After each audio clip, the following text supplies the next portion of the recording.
Nebraska's time in the Big Ten Conference has had its ups and it's had its downs, but I believe being a member of this prestigious conference has maybe both helped and hindered the University of Nebraska. Great time to subscribe to the channel if you haven't already. Big Ten content all off season long. Always crush that like button to spread the word of Big Ten Ted to the masses. I'd like to think I'm a positive guy. I like to think I uplift people, so I'm going to start with the positive, Big Red Nation. I'm going to start first on how being a Big Ten member has helped Nebraska, and it's all about financial stability.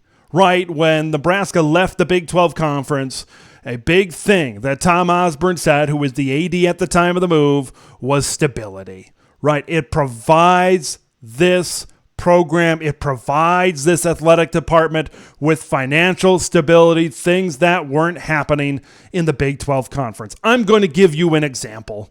Okay, right now there is a $135 million facility being built, set to be completed in 2023, connected to Memorial Stadium. It's known as the Go Big Red project. Would that project, I guess I'm going to pose the question to you, do you think that project would be possible if Nebraska was in the Big 12?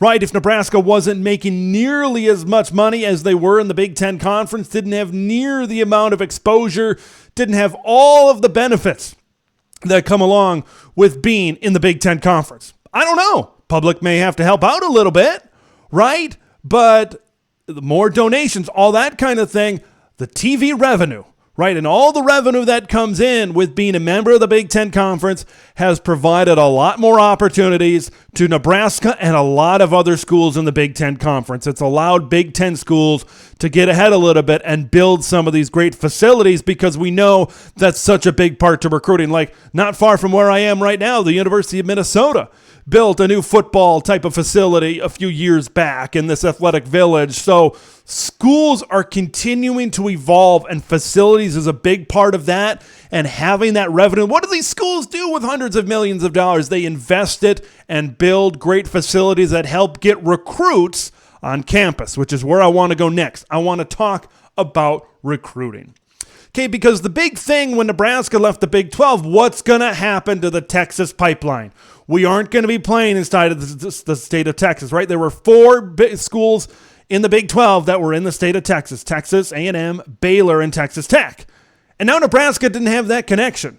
A lot of people thought they weren't going to do as well in recruiting because that was going to start to go away a little bit. I don't think it's as bad as some people thought. This is kind of a help and this is kind of a hinder, in my opinion, because has it hindered them by not having as much kids, not being able to go as deep into Texas as they had? Yeah, sure.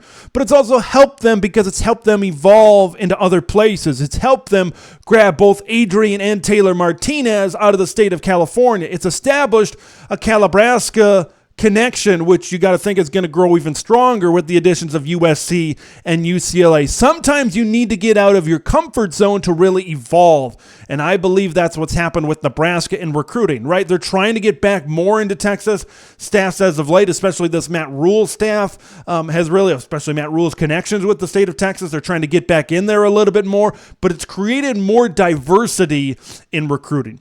I want to talk about maybe something that has hindered the University of Nebraska a little bit, and it's about the competition.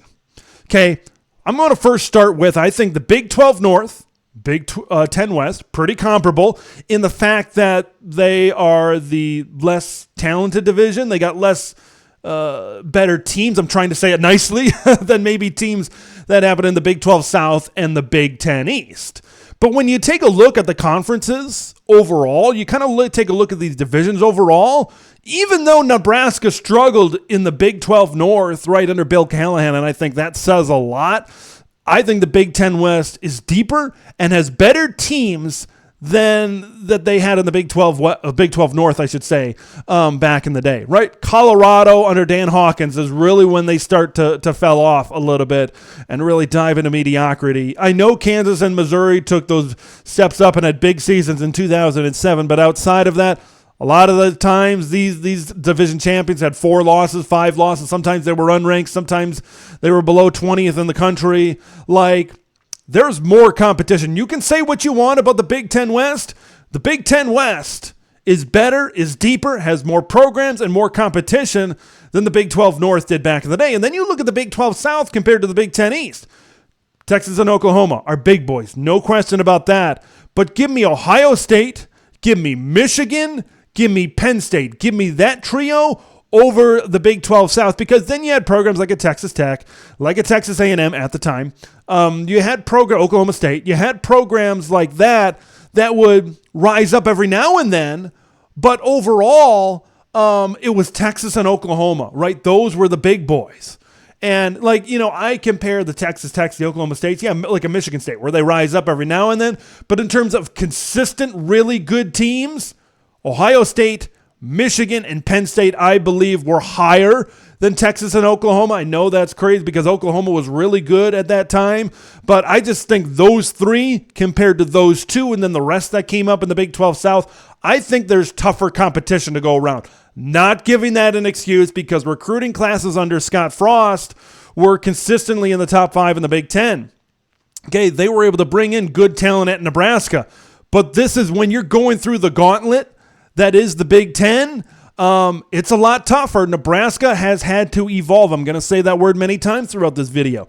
Nebraska has had to evolve as an athletic program. The competition has been more difficult, I believe, in the Big 10.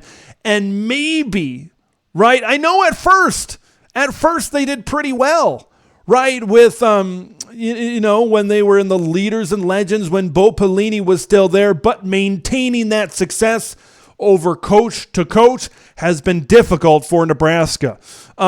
Here's one thing I want to mention as well. I want to mention leadership, right? Sean Eichhorst hiring Mike Riley, doing the things, making the moves that he did, right? I think Nebraska, though you can talk about helped and hindered, you can talk about all these things till you're blue in the face. I think the reason why Nebraska football has maybe fell behind is because of leadership, right? In many different ways, the leadership has lacked in Nebraska, right? Sean Eichhorst, I don't think was a great leader as the athletic director, right? Scott Frost and Mike Riley, those are back-to-back not great leaders of football programs, okay? And now you've got a guy in there in Trev Alberts, who I believe is a great leader. I believe he's one of the better athletic directors in the Big Ten Conference. You got a guy coming into your football program in Matt Rule that appears to have a lot of great leadership qualities. Not going to say anything until he's coached a game. Not going to say anything until after that Minnesota game. But it appears Nebraska is going in the right direction. You got to have great leadership to have a great athletic department. Okay, I think one other way that it's maybe helped a little bit is you look at other sports. You look at outside of football. Right, you look at volleyball. I think that's one area where it's helped Nebraska. It's helped Nebraska to get to one of those elite volleyball programs in the country, because you're playing Wisconsin, you're playing Penn State, you're playing these other national perennial teams inside the Big Ten, and getting wins over them has helped you climb up to get to that elite status on the volleyball side as well. And maybe being in the Big Ten has hindered Nebraska on this point. It has created expectations that the football team right now hasn't been able to live up to. Right? You want to have expectations. You want to have 9 wins. You want to have 10 wins. And I get it. You did have that under Bo Pelini early. Okay? But now with the East and the West, it struggled to kind of keep up, because I talked about the depth of the conference. I talked about the competition earlier in the video. And that may be the expectations, the combination of the expectations and the yearly opponents, and all that stuff has combined to maybe hinder Nebraska just a little bit. But evolution is important. It's important. And I believe this Nebraska program needed evolution, and I believe the jump to the Big Ten has helped them kind of try to get to that next level. Okay, I believe Trev Alberts and everybody, they're getting to that next level. I think Nebraska will turn the corner. I'm not going to say they'll win 10 games a year, because they're not going to win 10 games a year. I don't think that's going to happen. But I believe evolution is necessary, and I believe these things are all going to be good things eventually for Nebraska. Being a Big Ten member has both helped and hindered Nebraska. I want to hear your thoughts. What do you think? Do you think it's more help? Do you think it's more hindered Nebraska? I want to hear your thoughts in the comments below. Make sure you subscribe to the channel if you haven't already. I'm Big Ten Ted. We'll see you in the next one.